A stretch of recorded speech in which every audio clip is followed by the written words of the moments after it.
క్షేత్రంలో శ్రీ సీతారాముల కళ్యాణ మహోత్సవం అంగరంగ వైభవంగా నిర్వహించారు. గత 5 సంవత్సరాలుగా ఇక్కడ సీతారాముల కళ్యాణాన్ని అత్యంత నిష్ఠతో సంప్రదాయబద్ధంగా నిర్వహిస్తూ వస్తున్నారు. ఈ ఏడాది కూడా వేద మంత్రోచ్చారణల మధ్య మంగళ వాయిద్యాల హోరులో స్వామివారి కళ్యాణ క్రతువు కన్నుల పండుగ సాగింది. సుమారు 2000 మంది భక్తులు ఈ వేడుకకు హాజరై సీతారాముల దివ్య రూపాన్ని దర్శించుకుని పునీతులయ్యారు. కళ్యాణోత్సవం అనంతరం స్థానిక భక్తుల సహకారంతో భారీ ఎత్తున అన్నదాన కార్యక్రమం నిర్వహించారు. పద్మనగర్ పరిసర ప్రాంతాల నుంచి వచ్చిన భక్తులతో నారాయణ క్షేత్రం కిక్కిరిసిపోయింది. రామనామస్మరణతో కుత్బుల్లాపూర్ ప్రాంతం ఆధ్యాత్మిక వనాన్ని తలపించింది.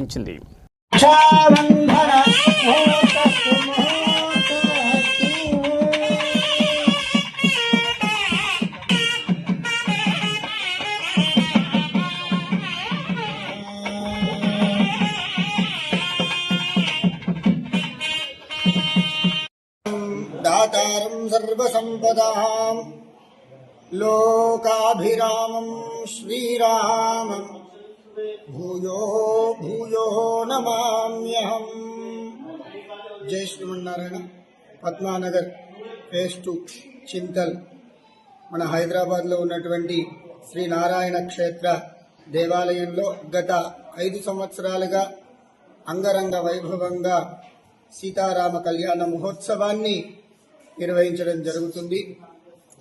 రాముడు ఎలా జీవించాలి మానవుడు అని మనకు సాటి చెప్పినటువంటి భగవంతుడు రామచంద్రస్వామి, అదేవిధంగా మనం భక్తులందరికీ కూడా ఆ యొక్క మార్గంలో ఉండాలి అని చెప్పి, భగవంతుడి యొక్క సాన్నిధ్యంలో ఉండాలి అని చెప్పి ఇక్కడ ప్రతి ఒక్క ఆరాధనలు విశేషంగా చేస్తూ, అలాగే భక్తుల సహాయ సహకారాలతో అంగరంగ వైభవంగా చేయడం జరుగుతుంది. అలాగే భక్తులకు ఇంకా ముందరికి వెళ్ళాలి, మనము ఎలా అయితే భగవంతుడి యొక్క సన్నిధికి మనం చేరగలుగుతామో ఆ విధంగా మనం ఇక్కడ ఆరాధనలు చేస్తూ వారిని ప్రోత్సహిస్తూ, అలాగే మన కాలనీలో ఉండేటువంటి ప్రతి ఒక్క భక్తులు, ఇతర కాలనీలో ఉండేటువంటి వారు ప్రతి ఎక్కడి నుంచో ఇక్కడికి వచ్చి ఈరోజు ఈ యొక్క ఆరాధనలో పాల్గొంటూ స్వామి యొక్క అనుగ్రహాన్ని పరిపూర్ణంగా అందుకుంటూ ఉన్నారు.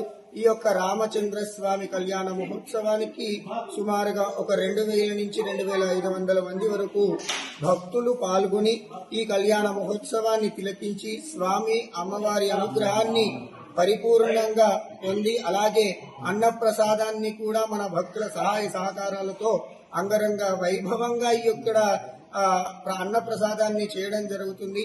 ఈ ప్రతి ఒక్క భక్తుడు కూడా స్వామి మేము అన్నదానానికి ఏదో ఒక మా శక్తి రూపకంగా అందిస్తాము అని చెప్పి వస్తు రూపేణ అలాగే ధన రూపేణ సహకరిస్తూ ఈ యొక్క అన్నప్రసాదాన్ని కానివ్వండి, అలాగే కళ్యాణ మహోత్సవాన్ని కానివ్వండి మేము వైభవంగా చేయడానికి వారందరూ